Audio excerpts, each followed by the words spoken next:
In the coastal town of Kinosaki Onsen in Japan's Hyogo Prefecture, a team of sleep researchers from the University of Tsukuba ran into a problem they hadn't expected. They had come to study longevity. Instead, they found something that contradicted nearly everything Western medicine had been telling insomnia patients for decades. The elderly residents here, women in their 70s and 80s, were sleeping almost 9 hours a night, not lying in bed wishing they could sleep, sleeping deeply through the night. What made this strange wasn't the sleep itself. It was the fact that many of these women had spent decades working long hours, raising families, managing households under chronic stress, the exact profile that in America would predict a lifetime of insomnia, sleeping pills, and 4 a.m. staring at the ceiling. And yet here they were, waking up rested, without melatonin, without prescriptions, without any of the solutions we hand to our patients. One researcher noted in her published findings that it looked less like these women were trying to sleep well and more like their bodies had simply remembered how. That phrase stopped me cold, because I had a patient sitting in my office who had forgotten exactly that. In this video, I'm going to walk you through 4 specific habits the researchers found in that town and in similar communities across Japan that explain not just why these women slept so well, but why so many Americans, despite being exhausted, cannot. More importantly, I'll show you exactly what my patient did with this information and why, after 20 years of 4-hour nights, her sleep changed in less than 2 weeks. Stay until the end, because the last part of this video may change the way you sleep starting tonight. Before we get into it, I've put together a free sleep protocol checklist based on everything you're about to learn. It's in the description below. Download it, print it out, and use it alongside what I'm sharing here. A landmark study published in the journal Sleep Health, followed up in Nature's Scientific Reports, tracked over 4,200 adults across 8 countries and found that American adults sleep an average of just 6.5 hours per night, well below the 7 to 9 hours the body requires for full biological restoration. But here's what the study also revealed. It wasn't just the duration that separated the worst sleepers from the best. It was the architecture of the sleep. Deep, slow-wave sleep, the stage where your body repairs tissue, consolidates memory, and regulates hormones, was dramatically reduced in populations that had adopted Western lifestyle patterns. The Japanese communities studied maintained this deep sleep architecture well into their 70s.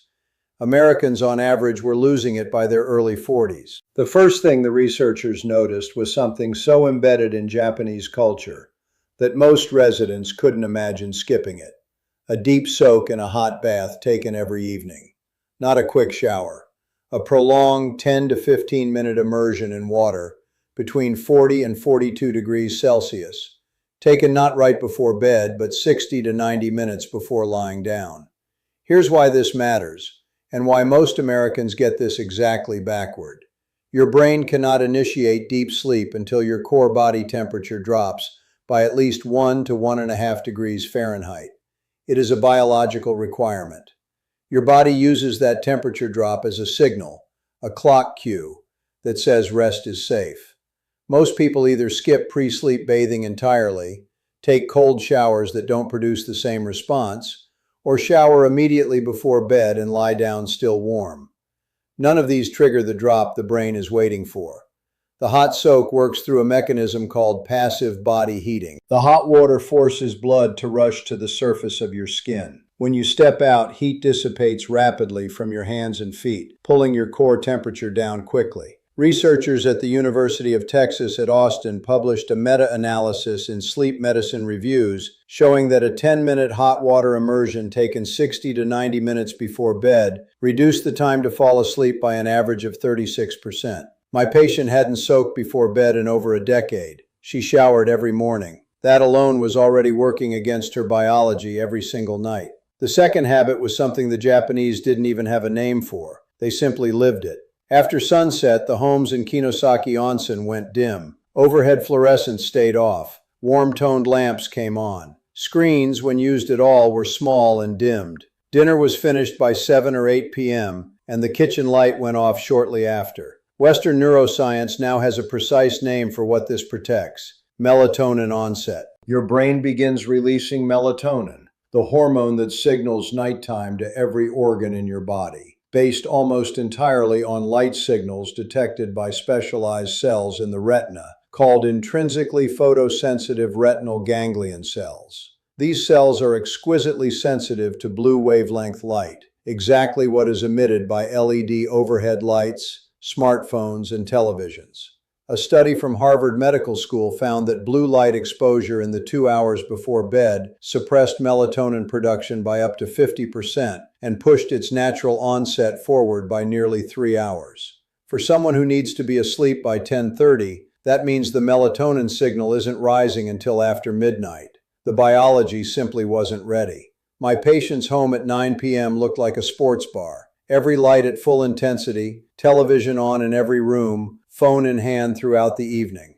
The light conversation was the one that made her put her phone down mid-session. Before I get to the next two habits, and the one that surprised my patient the most, I want to mention something directly related to what we've been discussing. The reason U-Sleep was formulated the way it was is because the researchers behind it understood that lifestyle habits build the foundation for sleep, but they don't always repair the system quickly enough for people who have been running on disrupted sleep for years or decades. U-Sleep works by supporting what's called the brain's sleep pressure system, giving it specific compounds, including lemon balm extract, to reduce the cortisol that triggers nighttime wake-ups, and L-theanine to quiet the racing thoughts that make falling asleep feel impossible. The link to learn more is in the description. But stay here. The next two habits are the most important in this video. The third habit the researchers documented was dietary, and it wasn't a dramatic protocol. It was a consistent pattern. Evening meals in Kinosaki Onsen were small and finished early. Miso soup, tofu, fermented vegetables, seaweed. Occasionally a small piece of fish.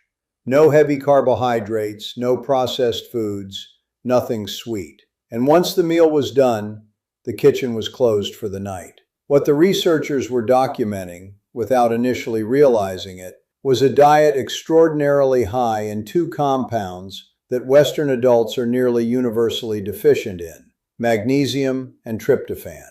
Magnesium is the mineral the nervous system requires to transition from alert to calm. It activates GABA receptors in the brain, the same pathway targeted by prescription benzodiazepines, but through entirely natural means. A clinical trial published in the Journal of Research in Medical Sciences found that magnesium supplementation in older adults with insomnia significantly improved sleep time, sleep efficiency, and early morning awakening. Tryptophan is the amino acid precursor to serotonin, which is itself the precursor to melatonin. You need tryptophan to produce the melatonin your body is supposed to make on its own. The average American dinner, heavy proteins, refined carbohydrates, sugar, actively competes with tryptophan's ability to cross the blood-brain barrier. The Japanese evening meal, without anyone designing it this way, was removing that interference every single night. The fourth habit was the hardest for my patient to hear, because it was the one Americans destroy most consistently without knowing it. In Japan, particularly among older generations, napping followed strict time-based rules. A short midday rest, no longer than 20 to 25 minutes, always before 3 p.m., was common and socially accepted. What was not acceptable? Sleeping in on weekends, lingering in bed after waking, resting in the evening to compensate for a rough night. This is about something called sleep pressure, technically the accumulation of adenosine in the brain. Adenosine is a byproduct of neurological activity that builds up throughout the day. The more of it accumulates, the stronger the biological drive to sleep becomes. It is your brain's sleep debt clock. Every time you sleep in, nap after 3 p.m., or lie in bed for hours after waking, you are bleeding off the adenosine that would otherwise have pushed you into deep sleep that night. You feel like you are recovering. You are actually making the next night harder. My patient had been doing this every single day for 20 years. She would wake at 4 a.m. exhausted, lie in bed until 8, feel slightly better, and then wonder why she couldn't sleep the following night. The cycle had been feeding itself for 2 decades. Here is the complete picture. The women of Kinosaki Onsen were sleeping deeply into old age because of four consistent biological habits. A nightly hot soak taken 60 to 90 minutes before bed to trigger the thermal drop the brain requires to initiate sleep. Strict evening light discipline that allowed melatonin to rise on its natural schedule.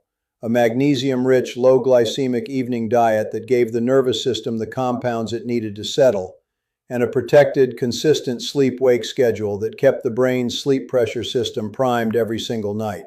My patient implemented all four of these changes in the first week. She told me the sleep improved noticeably within days. But here's what she also told me, and this is the part that matters most for anyone who has been dealing with this for years. After 2 weeks, the progress plateaued. The habits helped.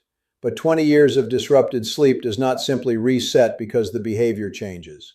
The biological system was compromised at a deeper level. Her deep sleep stages, her cortisol rhythms, her melatonin timing, these were not going to self-correct on schedule just because the habits had changed. This is not a willpower problem. This is a biological one. And this is where lifestyle changes alone often hit a ceiling. This is exactly where U-Sleep comes in. Unlike conventional sleep medications that sedate the brain, or high-dose melatonin products that flood the system with 5 to 10 milligrams and leave you groggy and dependent, U-Sleep was built to work with the brain's own sleep pressure system. It gives the brain the specific compounds it needs to run its own cycles. Lemon balm extract to reduce the cortisol that was waking my patient at 4 a.m., L-theanine to quiet the racing thoughts that kept her from falling asleep in the first place, and magnesium glycinate to finally allow her nervous system to reach the slow wave stages her body had been skipping for 2 decades. Just 2 droppers 30 minutes before bed. No prescription, no dependency, no morning grogginess. And if it doesn't work for you, there is a 60-day money-back guarantee. No questions asked. Rachel M. from Springfield, Ohio told us, "I was constantly waking up at 3 and 4 a.m. with my mind racing. When I started taking U-Sleep, it all stopped." My patient said something very similar on the morning of her 17th consecutive night of uninterrupted sleep. The link to try U-Sleep is in the description below. You now have both the knowledge and the tool. The women in that seaside town weren't doing anything extraordinary. They were supporting a biological system that was designed to work. So were you.